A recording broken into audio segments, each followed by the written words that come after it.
ಮಾಡಬೇಕು ಮತ್ತು ಒಂದು ದೊಡ್ಡ ಇಶ್ಯೂ ಮಾಡಬೇಕು 3 ದಿನದಲ್ಲೇ.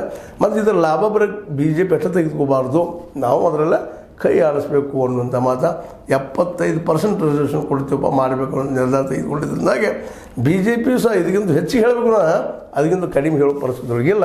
ಸಪೋಸ್ ಇದನ್ನು ವಿರೋಧ ಮಾಡಿದರೆ BJP out of the game ಆಗುವ ಸಾಧ್ಯತೆಗಳು ಇದ್ದಾವೆ. ಹೀಗಾಗಿ ಒಟ್ಟಾರೆಯಾಗಿ ಒಳ್ಳೆಯ ಪ್ಲ್ಯಾನಡ್ ಆದಂತಹ ಒಂದು ಲೆಕ್ಕ ಹಾಕಿಕೊಂಡು OBC SC ST ಮೈನಾರಿಟಿಗಳ ವಿಶ್ವಾಸವನ್ನು ಗಳಿಸುವಂಥ ದೊಡ್ಡ ಪ್ರಯತ್ನವನ್ನು ಇವತ್ತು ಏನಪ್ಪ ಅಂತಂದ್ರೆ ರಾಹುಲ್ ಗಾಂಧಿಯವರೇ ಕಾಂಗ್ರೆಸ್ ಮಾಡ್ತಾಯಿದೆ.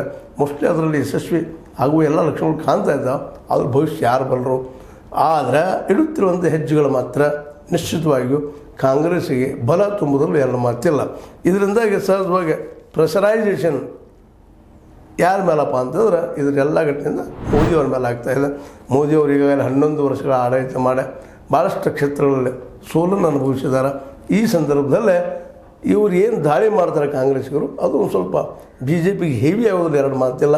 ಈಗಾಗಲೇ BJP ಸರ್ಕಾರ NDA ಸರ್ಕಾರದನ್ನು ನಾವು ಮರಿ ಕೂಡೋದಾಗ್ಯದ. ಅದಕ್ಕಾಗಿ ಅವರು ಇವತ್ತು ನಾವು ಜಾತಿಗಣತಿ ಮಾಡಲಿಕ್ಕೆ ರೆಡಿ ಅಂತ ಹೇಳ್ತಾ ಇದ್ದಾರೆ. ನಾವು OBC ಪರ ಅಂತ ಹೇಳ್ತಾ ಇದ್ದಾರೆ. ನಾವು OBC ಪರ ಹೇಳಿದ್ರು ರಾಹುಲ್ ಗಾಂಧಿ ಅವರು ಮಂತ್ರಿಗಳನ್ನ ಮುಖ್ಯಮಂತ್ರಿ ಮಾಡಿದ್ವಿ ಅನ್ನುವಂಥ ಕೆಲಸವನ್ನು ಮಾತಾಡ್ತಿದ್ದಾರೆ. ಜನರಲ್ಲ ಏನೋ ಆಗಲಿ ನೋಡೋಣ ಏನಾಗ್ತದೆ. ಒಟ್ಟಾರೆಯಾಗಿ ಈಗ ಇಂದಿನ ಮಟ್ಟಿಗೆ DKC ಅವರ ಈ ಪಕ್ಷ ಒಡೆಯುವ ಮಾತು ಮಾತ್ರ ಸ್ವಲ್ಪ ಬದಿಗೆ ಹೋಗ್ಯದ.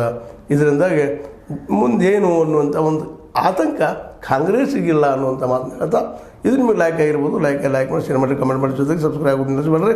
L60 ನ್ಯೂಸ್ ಅರ್ಥತೆ ಸೀತಾರಾಮಯ್ಯ ಸತ್ಯದ ಕೈಗಂಡಿ ವಂದನೆಗಳು.